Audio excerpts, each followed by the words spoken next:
Okay, so I had a strange dream the other night. I dreamed that my old boss, Keiko Jones, came into the club where I was playing and sat down right in front. She was older, so I was a middle-aged man. As soon as our set was finished, I stood up and said, "I'd like to acknowledge a great presence here tonight. Without a doubt, one of the grand ladies of music. Ladies and gentlemen, Keiko Jones." Right? The room roared. I came down from the stage and I hugged her. We then sat down and had this wonderful, heartfelt reunion and spent the rest of the evening catching up and reminiscing. And then I awoke.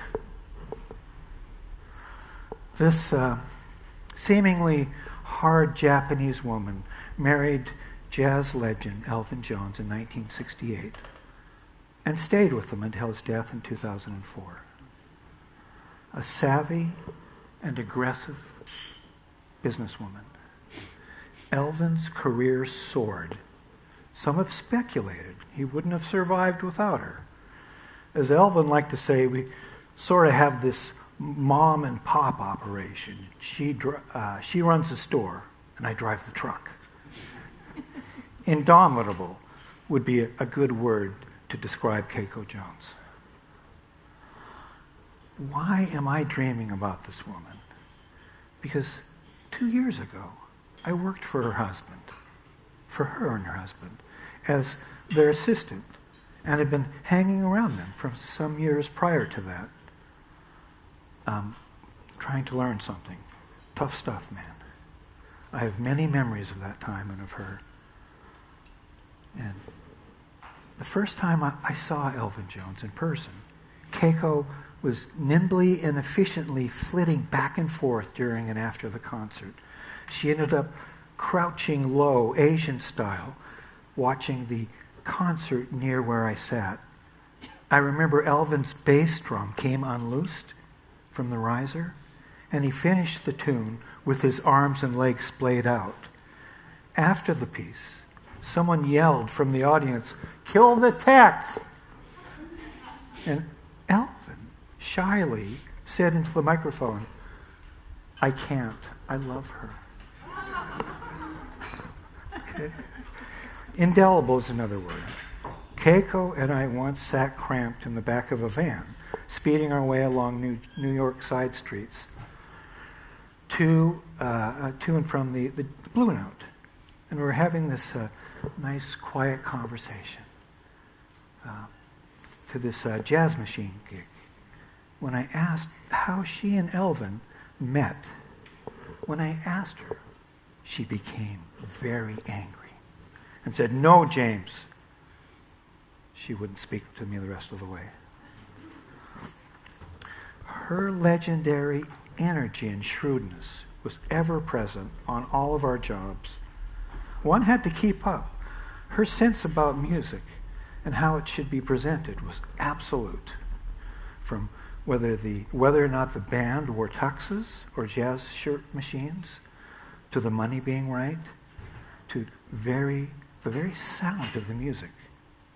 You know, she was one of the privileged few allowed to sit in the control room of Rudy Van Gelder.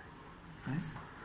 She came to know exactly what was needed for Elvin to get his sound across, live and on record.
嘿嘿哎哎啊哎呀嗨啊哦哎哎呀啦嘿啊哎呀哎呀哎呀哎呀